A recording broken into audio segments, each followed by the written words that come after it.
आज सुबह security forces को एक इनपुट मिला कि दाची गांव जो एरिया है यहाँ फॉरेस्ट का, निशात से लेके दाची गांव तक एक कोऑर्डिनेट सर्च ऑपरेशन चला। हेवी कोऑर्डिनेट सर्च ऑपरेशन था। आपको बताते चलें कि एक इनपुट आया था जिसमें यह पता लगा कि कुछ आतंकियों की गतिविधि दिखी है इस एरिया में। आपको बताते चलें कि आज से ठीक 1.5-2 महीना पहले इन्हीं पहाड़ों में, महादेव के पहाड़ों में ही ऑपरेशन महादेव किया गया था, जिसमें 3 आतंकियों को ढेर कर दिया गया था और उसमें से एक आतंकी बाइसरन पहलगाम हमले में मुलव्विस था, शामिल था। वही इस वक्त जो आप ये रेंज देख पा रहे हैं, ये पूरी रेंज जो है ये महादेव दाची गांव की है। यहाँ पर काफी ज्यादा डेंस फॉरेस्ट है। यहाँ पे चैलेंजिंग रहता है सिक्योरिटी फोर्सेस के लिए जब इस तरह की मोमेंट्स होती है, लेकिन आप जानते ही हैं कि जो हमारे सिक्योरिटी फोर्सेस हैं इस वक्त वेल इक्विप्ड है। ड्रोन्स के जरिए आज लगभग 4 से 5 घंटे तक लगातार सर्विलेंस रही। हालांकि आतंकियों से कोई कांटेक्ट एस्टैब्लिश नहीं हुआ, लेकिन चैलेंज ये है कि पिछले 5 से 6 महीने में 2 बड़े एनकाउंटर्स इसी दाची गांव की रेंज में हमने विटनेस किए। पहला जो करीबन अक्टूबर-नवंबर में हुआ था, जिसमें एक आतंकियों को ढेर कर दिया गया था और ये वही आतंकी था जो जेडमो टनल के हमले में शामिल था। वही अगर हम अब बात करें तो ये आप इस वक्त नॉर्थ कश्मीर की रेंज देख पा रहे होंगे कि यहाँ से अगर आप इन पहाड़ों से क्रॉस करते हैं तो आप गांदरबल की तरफ चले जाते हैं, सेंट्रल कश्मीर की तरफ, और वहाँ से इजीली आप या तो सोनमर्ग की तरफ जा सकते हैं या तो फिर हंदवारा कुपवारा की तरफ जा सकते हैं बारामुल्ला एरिया से। वही अगर हम बात करें, ये जो आप अभी रेंज देख पा रहे हैं काफ़ी ज़्यादा डेंस है।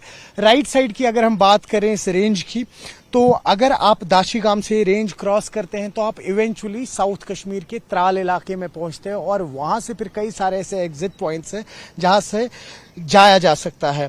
तो कुल मिला के अगर बात करें, आज सुबह एक कोऑर्डिनेट सर्च ऑपरेशन चला जब सिक्योरिटी फोर्सेस को कुछ इनपुट्स मिले। हालांकि आतंकियों से कोई कांटेक्ट एस्टैब्लिश नहीं हुआ, लेकिन अभी भी सिक्योरिटी फोर्सेस की कई सारी टुकड़ियां इस वक्त दाची गांव बेल्ट में हैं और लगातार सर्विलेंस चल रही है।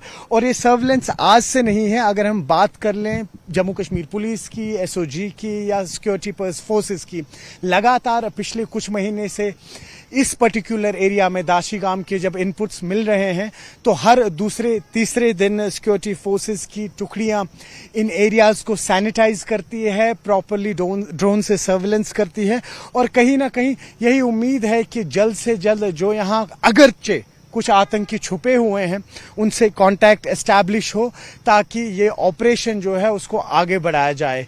कुल मिला के बात करें तो अभी इस वक्त अब की जब मौसम बदल रहा है और विंटर्स आ रहे हैं, उसके चलते हुए हम अक्सर देखते हैं आतंकी जो है इनकी स्ट्रैटेजी थोड़ा बदल जाती है और ये अपना रुख जम्मू रीजन की ओर करते हैं। हमने हाल ही में देखा पिछले 2 साल से लगातार किस तरह से आतंकियों ने जम्मू में वो एक कायराना हमले किए हैं जिस पे उन्हें अपनी मुंह की भी खानी पड़ी।